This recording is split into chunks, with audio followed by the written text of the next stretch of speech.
Hello, everyone. Good day.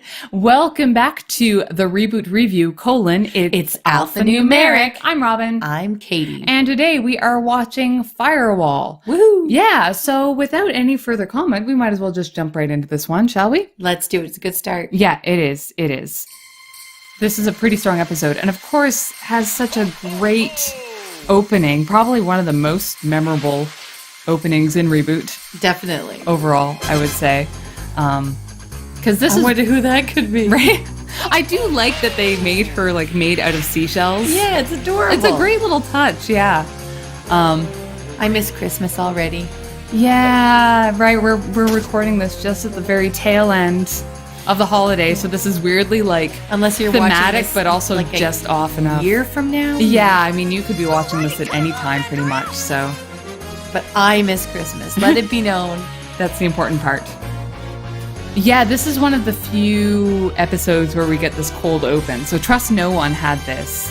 But they do such a great job of capturing the bond between the two. Well, no, the James Bond. Oh, I thought you meant the bond between. Oh, I mean that generally they do a good job of that as well. Yeah, I guess that was rather ambiguous. And the bond, these moments, yes, yeah, with that sound and the jittery camera, the steady cam. Yeah, for a show that doesn't always come across as convincing for the realism, that is such a realistic fall. It really is, yeah. And just exactly what you would expect from a 90s Bond film. Yes. You know? Because I'm not sure what the most recent Bond was at this point. Because at this point we were into GoldenEye, Pierce Brosnan Bond, and of course the iconic 007 opening inspired. Of course. Yeah. I like Andrea just swimming along there. Yeah. Frisket dog paddling. I'm glad that they didn't try to make the little kid too sassy. Yeah, no, exactly. I appreciate really that. Doggy paddling. Although Phoenix, Fong hovering through Phoenix Fong. Fong hovering through the air like that is just pleasantly awkward. Yeah. Enough.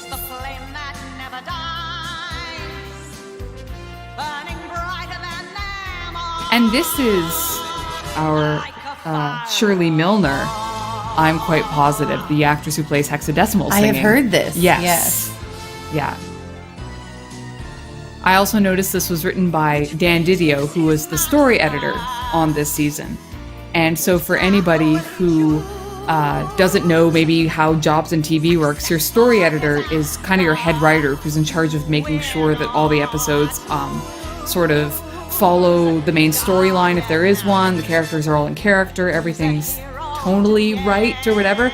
And so in general, story editors don't tend to have a lot of time to write episodes themselves because they're spending time doing quality control on all the episodes everyone else is writing to make sure you've got a consistent show. But when they do get to write episodes, you're pretty much... Usually it's going to be a pretty good episode when your story editor has written one. And I think that holds for this episode. Definitely. For sure. Well, it reeks of a pet project. Yeah, it really does. I mean, obviously they had a great time with this intro. Yeah. I mean, who doesn't love getting to take down Santa? Really? Yeah. And that was, I think we were talking about this before, just imagining a game where you're playing Santa on yes. Some kind of that's the user bringing again. The toys to the children. Yeah, while escaping evil snowmen. Yeah. Hoo. What sort of a catchphrase is that? Come on, let's tell Dot and Mouse. Wait, where are the recovery teams? We should have been picked up by now. They have been. Come on, did Bob ever get picked up? Megabyte. Yeah, really. I mean, I realize it's because I know Andrea trying to be brave and protective. Boy. Then talk. I have a Yeah, I guess the recovery teams would be because everything is enemy territory now. Right. Yeah, and they are children. I yes. suppose. A mere delivery boy. Do not provoke me further. It is by my That's will intense. alone you survive this I like the way he's encounter. shaking too. I will advise to remember that. Oh, did he just call him a delivery boy again? Yes. Yeah, such an allusion back to the original Enzo and Megabyte interaction. Yeah, I mean, we probably said it 100 times, but man, that Tony J can deliver a good threatening line. He So said we were menacing. hiding It's By while my others will suffered, alone that you and he would listen to make us sure talk they about this suffered a lot. episode. Thanks, Andrea. Please don't press pause or exit What do you think we should do? this YouTube thing. I don't know. Don't click the X. I can't be threatening. A delivery boy. Megabyte's messenger. Enzo, Megabyte could have deleted us, but he didn't. This is worse. I now understand what propaganda is. That's a cute line delivery. She It did a is. good job with that. Yeah. You can't give up. Good job, Let's future fight. Pinkie Pie. But we can't win. Look.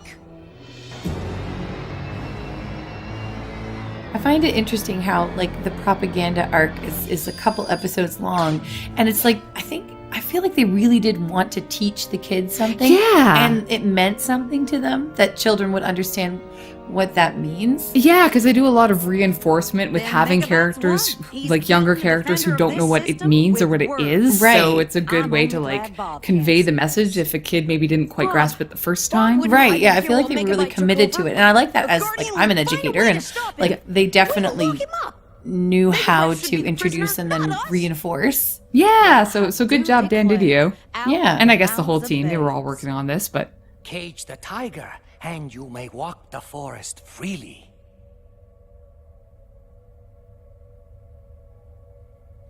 oh, that Fong. That was a good facial expression. Exactly. It could work. Whoa, time out, people. What are you talking about? Enzo thought of Also, it, and where's I my must other say it glove? is a Yeah, I brilliant know. plan, young guardian. I love this idea that like I mean, punk it looks is. have to be based in Thanks, Mom. asymmetry. Right. Yeah. Like you might need it. It's on her way. Oh, it's on her left hand and not on her right. Well, maybe because the right hand is for like, I don't know. I have the Dotch toy from season 3, which I'm pretty sure Katie gave me. And I think she comes with like a little blaster gun thing that I think like in her costume, she does have like a holster for it. Yeah. So I don't know, maybe like the bare hand is like have a better feel on her blaster. Yeah, okay. You I buy know, it. yeah, I buy yeah. it. Oh, feeling better, I see. I will tear you apart once I am free of this infernal collar! That thought alone keeps me well. Dear brother. So weird. I know that look on his face though, where he's Yeah. like, "What is her damage?" And I love it. He would just roll his eyes Yeah. as his incredibly powerful sister threatens to kill him. He's like, "Oh, it's one of her like drama queen moments." Yeah, right. Yeah, it's funny to think like the brother sister dynamic and an evil villain dynamic and It all kind of layered on top of each other, but they're Yeah. all present. It's time to put my new toy to use. Throw the switch and ready weapon hexadecimal for battle. it's funny, it would make it less weird if she didn't seem as like weak and kind of messed up. Yeah. But like if he had her all like locked down, but then also she was just super, super strong and scary. Still from able the to, beginning. yeah. Because like when they're having their funny banter and she talks about how she's gonna kill him, like it was like, oh, she's okay, she's fine. Yeah, true. It's Like when you this feel isn't that- quite as unnerving. Right. Yeah. When she's so pathetic and weak and he's still mean to her, that's when it's just kind creepy. of feels, yeah, off. Ah, there you are, Fong. This is Hugh Branch. He is one of our tech boys. He's been working on the firewall problem. With a little It's really hand wavy quite simple. firewall thing. Let me Ooh, the explain. firewall. the thing, you know. I guess you can't see that I'm waving my hands like Fong when I say that. She but- is. Katie can confirm. We've come up with this. We There's call a it toilet in the a background. An exploding toilet! I don't know if I'd properly noticed that one before. Don't think I have Because you're too either. busy listening to the exposition. I'm trying to understand what he's talking Yeah, about. when yeah, you're that too, right? Some kid who doesn't know the first thing about Firewalls. firewalls. Pay attention.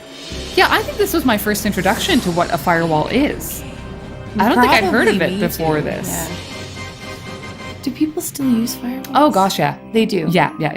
Okay. I thought. Sorry, might I'm be a saying it different like it's thing. obvious just because I have a family member who's very preoccupied with like IT security stuff. and Neat. sets us up with super powerful firewalls and all that kind of stuff all the time. Oh, So nice. Yeah, I feel like I should have a couple. stats. I should have a few firewalls. One level of a race game. The user only has to escape from this room to win. That doesn't seem I have always difficult. been a little bit What is there to boggled. stop This the is a great user? little musical bit going on in the back. But I've always been a little bit boggled by how an episode of ReBoot Enzo, are you all right? chooses its references, though, Yeah, I'm alright. because they All I started need with to the do Bond is thing, get my confidence and back. they're going to continue with the Bond thing when Down with Enzo! Enzo reboots as A wacky racer? he becomes Bond, yeah. But the others are wacky racers. That's it. It's like Bond meets Oh, Wacky great. Racers This is meets just what I Toy need. Story in this one. It is, as I And had it's like, said, why did the we, of all Guardian is these a mere boy. things that This were small going on in the spirit story of is this no defender episode, why did we choose He's Bond still as the weaponized overarching against. thematic, like, line through this episode? Yeah, I know. It is. I find it funny because I've never been a big Bond fan Everyone's a anyway. critic. Oh, I know, just the moment of, like, the Bob reminder. Yeah. But yeah, so oh yeah, and well, yeah. I've never been the biggest fan. I mean, I can appreciate them for what they are, for sure. All the movies, but like, as a kid, like You and his boys are nearly I wouldn't finished. have How had are you any doing? idea what Piece of cake. any of I'll this program would a have flight path and read meant. an Like what autograph. all these, Don't worry, carefully honey. honed We'll get Enzo references. and Andrea yeah, safe it's really and true. sound. I mean, like, I appreciated the down Bond there. aesthetic The when I was a wireless kid, spot even though will pull you watching out the of the movies, sky. they've never really But done they much won't for stop me. you, Like, I was sugar. fascinated Not by the until idea it's of too Bond, late. and then Yeah, I would watch a it's Bond cool. movie and be like, this is actually really dry and slow. Ugly thing, But, like, it's so weird to see her look angry. I know She's it's always very so gentle. Oh, that pooping baby. Yeah, I know, just can't stop Now pooping. that's even things up a little. But yeah, like, I'm not even 100% sure that I understood what Wacky Races was That's when right. I was this age, because it wasn't being rerun a lot when we were kids. We No, know you I don't went for think. Megabyte. Yeah, that's right. And you're turning Like, you would everyone see in the imagery city of it against around, me. but Yeah, I don't think on Canadian television. no, it there wasn't was really, much. yeah. It's a living. Look, if we don't work together, the user will win, and we'll all be nullified. Let's do it, Guardian. ReBoot! Fun graphic. It is, but that also feels kind of out of nowhere, because it's not like it's fitting in never with the goes with Bond anything theme. else. Yeah. That's Matrix. Guardian Matrix. You know, I feel Maybe better. Bob Buckley just really wanted to compose a bunch of haven't you Bond, rebooted? like, musical stings. I don't know. Right. I- Then he I've knew never that there done weren't it going to be many before. opportunities for it. Just double click And on putting your Matrix icon in and the say Bond magic outfit word. didn't work. Okay. I wouldn't work because he's just not. That's He not doesn't, yeah. him. He wouldn't even put on that persona, whereas Enzo is still young enough that he would have fun pretending cool to be guy, Bond. yes. Yeah. Oh no! Although I do like how they animated Frisket to, like, give him that texture and Maybe make him look that's just a all they little bit wanted. like, yeah. I mean, again, like, so much of this stuff you can tell they're just entertaining themselves. Yeah. Which is fine. Like, it's kids can still be entertained by stuff as long as the jokes and story aren't As long as hinged they're on the reference. pooping binos. Yeah, right. They're good. Very elaborate shot of ship. It's fun. Is that ship? Or is it like a different? Oh, I don't Yeah. know. I don't know. And the thing, like reading their art book, seeing how lovingly they would design each of these things, I'm like, I don't know. Yeah, yeah. Sorry. And so Katie and I were having this conversation because I was watching this being like, oh, is this like the first time we see an explicitly female user? But then Katie was rewatching Racing the Clock and is pretty sure that at some point in the second episode of the show, they allude to that user As being a girl. as being a girl. And like now- they say she is something. It's up in the air too whether or not, I mean, they're just referring to the car, but it really That was it, yeah. sounded like they were referring to the character or the user yeah. as being a she. Even though that was when they would have just the car and there was no user sitting in it. Right, yeah, exactly. Yeah, yeah, but that's really interesting because we're watching this being like, oh, a female user. Oh, that's the But maybe pinning it could eyes be. is so menacing. Oh yeah, and this is the second episode in a row where we've seen Andrea on a bike as a biker chick. Right? Yeah. Because this is all like setting up the eventual "what is it with you and bikes" Yes, joke. exactly. Yeah. I was thinking about I was with this one, there's the lyric see it burning in his eyes, and it Yeah. zooms in on Enzo's eye. And I know in other previous episodes they have the eye That's foreshadowing. right. Yeah, I forgot about that moment. And yeah. I was wondering, I know that this season has had a few like be seeing yous in this in them, but I was curious to see like how far back did they know that the eye was going to be a big thing? Yeah, it's true, because there is the moment in Identity Crisis Part 2 where you see Enzo with the scar over his eye, and that's obviously a coincidence. They clearly didn't Yeah, they have could any not plans know. of this at that point. Or did they? Well, then you just don't know. Like, maybe the creators, the hub of, Pearson, Blair, Mitchell, had all been sitting around at one point, going like, you know what, at some point, surely, like, just joking about how Enzo, when he grows up, is going to be some hardened guy with an eye patch or a prosthetic eye or something like that, right? You know, and so they've always kind of, and then they had a chance to actually make it happen with this season. Like, we just don't know. Yeah, unless we asked them, maybe. We could ask them, but at least one of them still like talks. Like Gavin Blair was interviewed for the article that we alluded to a number of times when we were watching first season. I can link to it again in the description if anyone's interested. A really great deep dive into the history of ReBoot. Gavin Blair still talks to people about ReBoot, it seems. Oh, and the allusion to the Pixar lamp, of course, because this was when Pixar was on the rise. She's trying to escape through that open window. I really like the open concept of this game. I think it's super fun. Like, I think this would be a fun game to try to play. Yeah, it seems to me like I think Hot Wheels made a bunch of games with this concept, didn't they? Really? They were probably not as open. I think they were probably fairly cheaply made buggy games on where you were pretty much on rails. Whoa. But I want to say It's Hot Wheels. Sorry, right? Hot Wheels. Proceed to get a cease and desist on this one. But yeah, no, it seems to me I've heard of games similar to this existing. Like, I can almost picture something. But I could be making it up. Or maybe you know? the Toy Story video game. You never know. Yeah, true. But I like the idea of like it just being a room and then you figure out what you are going to do with it. Yeah. But yeah, you're right. There's probably a bajillion games that do that exact thing. Reminds me a little bit of the early levels of like Katamari Damacy games too, where you're maybe that's why I'm around so a little enjoying bedroom. it. Yeah. With the eye thing though, I mean, we do know that at this point they certainly knew. Yes. Because again, Dan Didio, the writer of this episode, laid out the story basically all in one session with the show creators. Yes. At a steakhouse, as the legend goes. We've mentioned in other episodes before. So this is a moment where this, along with the Santa falling through the sky shaky cam thing, when you see like their clothes being buffeted in the airstream, is just another reminder of how great the animation still looks. Like this here, I mean, again, holds up with anything we see today. This is a really great looking episode, just overall. Yeah, it is amazing to think that. Now, how many years old is this? This is 97, I'm pretty sure. Wow. 97 or 98 at this point. I used to write down the air dates, but they also used to be on the back of the DVD box, and they're not on the season 3 materials. I do find it very interesting, like how, like, Toy Story, the first Toy Story was that 95? 94 or 95. No, 95, I think, for sure. Right. And then our obligatory, slightly inappropriate. Yeah, fairly inappropriate.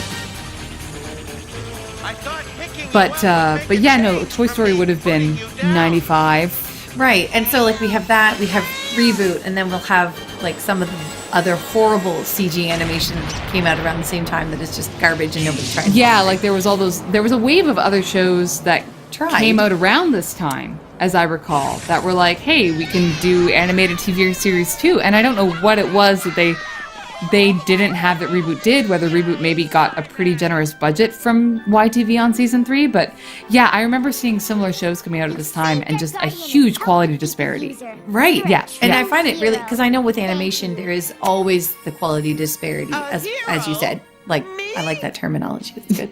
but it never seemed like it wasn't a huge difference between like something really well done and something that was kind of bad. Yeah. Because I find with CG, like it's just such a huge difference. At least in the 90s. There was, absolutely. Now it doesn't seem like it's No. Now I think you can make pretty good digital animation for quite cheap, so you don't really see the big differences.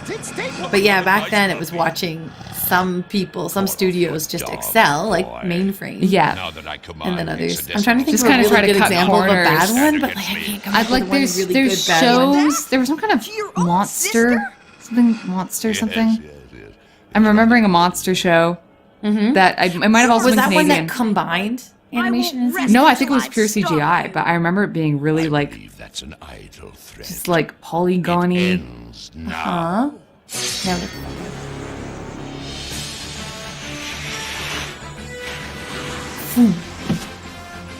That's a really good sound effect for that. I like that. Whoever did the sound design on this. Senders in place. Firewall ready. Awaiting your command. Megabyte's being very patient. Yeah, I know, right? Like this is a whole. He's still 3 or 5 seconds. He's just like, what's going on? And now we see his real downfall is his processing speed is actually quite low. Right. Well, he is a virus from what 1994. Right. Yeah. He's just standing there waiting Like, for what's this to ominous happen. beeping? This is some great effects here too. It is very nice. Yeah. And again, with ReBoot figuring out so much as they went and kind of coming up with their own software and systems for doing things. Right. I wonder how much of this was their own in-house experimentation coming up with these effects. Probably. And how much of it was existing. Oh, that's right. Oh, He pulls Cyrus through right at the very end, just as he's almost their friend. They were fast. Hack and Slash were the ones who finally said, wait a second, let's there's something do going on. something.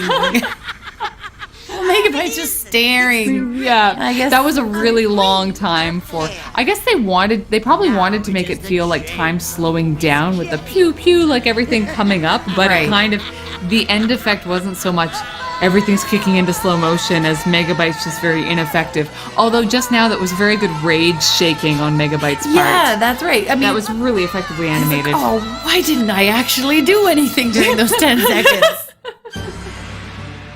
Still a good show. Yes, yeah, no, solid episode, but of course by our story editor, so yeah. So he would have some good stuff in his pockets. Yeah, and I mean, your story editor is also usually just a very experienced writer and is the one driving the vision for the show. And Right. yeah. But Firewall, of course, is a classic episode in terms of tone. That crazy opening with that great song. Yes. Yeah. Yeah, they had a lot of fun with it. And that's it. Like, I never really liked Bond, but it doesn't really matter. It's just a fun show. Yeah, and again, maybe that's also part of it is we're talking about the difference, the quality disparity between the cheap, crummy looking animated shows that were coming out at this time and this still gorgeous show. And maybe a big part of it is just how much love and care the artists and everyone working on it put in. I get that sense, like, especially reading about, like, people who come in to work on the show, like, they were people who were just, like, what was it? It was Mainframe University, was what they were calling it? Like, yeah, they were people just coming out who had all this energy and all this time and probably not a whole lot of family life yet and just keen to make something good. And CGI wasn't really so this is some more stuff that's in that same backgrounder article, which again, I'm going to link in the description.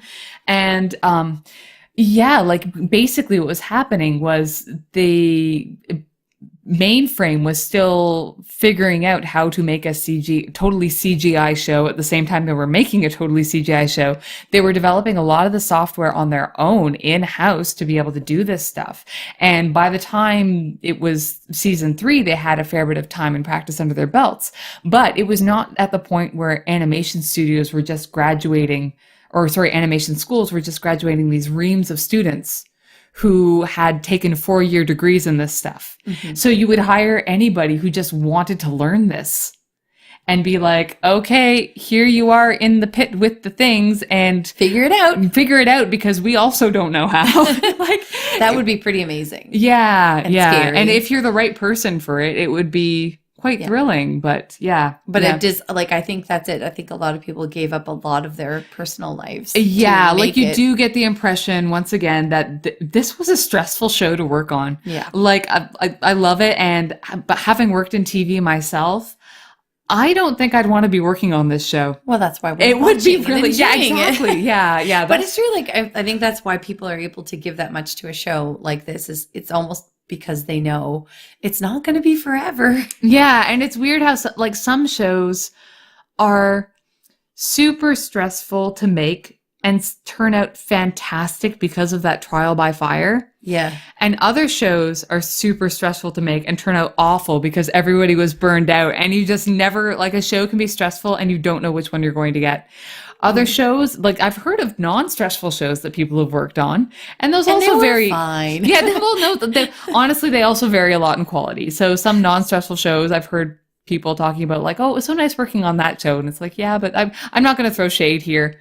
Especially with people, especially with an industry I used to work in, and I might still want to make contact with some of these people. But yeah, you'd hear people saying, "Oh, I used to work on this show, and it was so nice." And it's like, yeah, it's also like a good show. It's good. It's fine. It's a show. It's a show. Yeah, and I mean, it's not like bad shows or anything. But then, yeah, sometimes you work on super, super rough shows and they turn out fantastic because people are there on set having the battles and fighting it out and caring way too much about what they're doing. And yeah, I guess you just have to have the magic. Yeah. And I mean, sometimes great shows to work on in terms of morale and atmosphere are great because everything is very well organized and you get a good show out of that too. So it really just depends so much on having the right team of people together. And I think that's the thing with ReBoot is it just had the right group of people on the right project at the right time. Yeah, I think so. That's really what it comes down to. Yeah. It's alchemy. It's just magic. Yep. Yeah. It's so true. This show is such a weird premise. Yeah. And I mean, it's just, but it's so lovable, so likable. Yeah. It's the same as like, I know the classic thing, and especially in the animation industry, when you've got a show that you think no one's going to understand is the whole, well, how do you think they pitched SpongeBob? That's what everyone always says in the industry is like, yeah, but somebody pitched SpongeBob once upon a time. R.I.P. the creator of SpongeBob, who passed away quite recently. Right. But yeah. And I've forgotten his name because I'm not a huge SpongeBob fan. And I feel like I should have known it, but I'll probably put it on the screen, actually. That's right. I'll put it up on the screen. But anyway, yeah, so that is Firewall, which I guess we just we don't complain about all of season 3. We've been complaining a lot the last 2 episodes about things that it loses from seasons 1 and 2. But season 3 is this episode, the 3rd episode of the season, is one that really has its feet under it and manages to, again, hit a nice solid middle between charm and pushing boundaries a little bit without just doing it for the sake of being edgy. And there's not as much melancholy. Yes, and that's a big thing. Oops. Yeah. I just hit something, everyone. FYI. All right. So anyway, I think that's what I have to say about Firewall. Any final thoughts, notes? A firewall. My kids are sleeping. I'm not singing the rest of the song. No, that's probably enough for now. We'll do another video of our cover of Firewall sometime. I can't help myself. All right. And at that, we're going to end that there before we're tempted to sing the whole song. So once again, this has been the ReBoot Review. I'm Robin. I'm Katie. And until next time, stay frosty.